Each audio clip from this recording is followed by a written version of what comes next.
Okay, game 1 of 82. The opponent is the Minnesota Timberwolves. As much as I love talking Anthony Edwards, we got to talk about the big difference between this Minnesota team and most teams, which is they put a lot of money in their front court. We're talking Cat, we're talking Rudy Gobert, and how does a team like the Toronto Raptors, who finally invested in a traditional big and yak, handle the presence in the paint? Jonesy, I'll start with you. What are the keys for this Toronto Raptors team when looking at a roster built like this? First of all, I just you talk about the roster, Minnesota's roster. Which they gutted to get. Rudy. And they really never had a chance to get it going last year. Cat played 29 games, was injured most of the year. Yeah. People expected all of this stuff from Rudy, our producer, Jake. You got to expect a lot when you give up that much. But again, we talk about systems.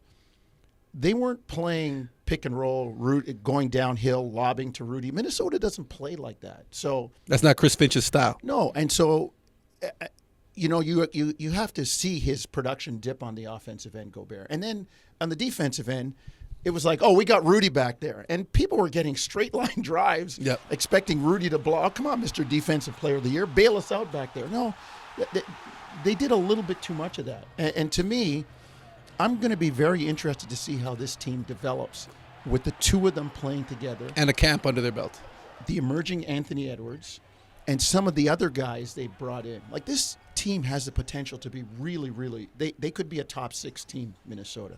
I just kind of feel that way if they get it all together. And in terms of defending those guys, that's why you have Jakob Poeltl. I mean, for Rudy Gobert, a traditional big.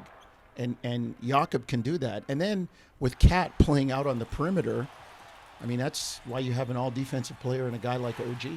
So the OG Cat matchup. And as we talked about, a healthy Precious Achiuwa. Those are guys that are a big benefit when you have a guy like Cat playing out on the perimeter. Listen. He dropped the pillow. Here it comes. That whole deal with Rudy Gobert going to Minnesota. Yeah. It kind of got derailed with the fact that they weren't playing together enough, but also Ant-Man came in and is like, this is going to be my situation. Yeah. So it's a bit of a throwback to go with 2 bigs, but then when you have a killer like Anthony Edwards, you can't not showcase him and not make him the hub of what you do. So there's step backs that have to be taken because he's going to be involved so much. So I think we got to move away from what it costs to get Rudy Gobert there and really evaluate him on this season and Minnesota on this season and what they're able to do. We're going to talk about Edwards, but this guy's taken another step. He had a great summer. He's going to be a different player this year. Karl-Anthony Towns, healthy, he'll be out there. Rudy Gobert, he'll be out there. Let's see what they do now with these guys, hopefully healthy, and let's see if this quote-unquote throwback Twin Tower approach can work with a guy like Anthony Edwards. Is the big thing egos here? Because these are 3 guys.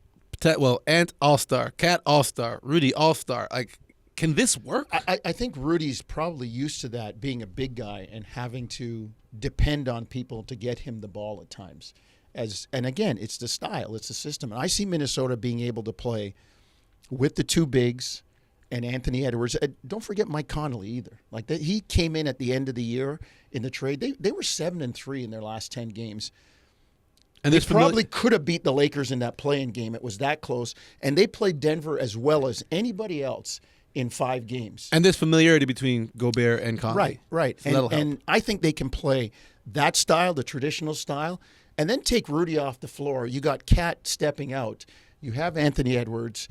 Additions, Shake Milton, these guys, and play 5 out and go to town. So I think Minnesota could be very, very dangerous. Just my feeling. All right, well, let's go to the man who's responsible for keeping these Twin Towers in check, and that is Jakob Poeltl. And looking forward to the home opener, Minnesota, how difficult is it not guarding one guy but 2 guys of big 7-foot stature that they have at the Timberwolves? These days, Cat is more like a wing player anyway. Like he likes to roam around the 3-point line more than anything. So it's really just Rudy Gobert that's going to be in the paint. That's going to be my main assignment, I'm assuming. But yeah, obviously they got a lot of size. Like it's going to help them on rebounds and stuff like that. But I'd like to think we're a pretty tall and athletic team as well. So I think we can match them there.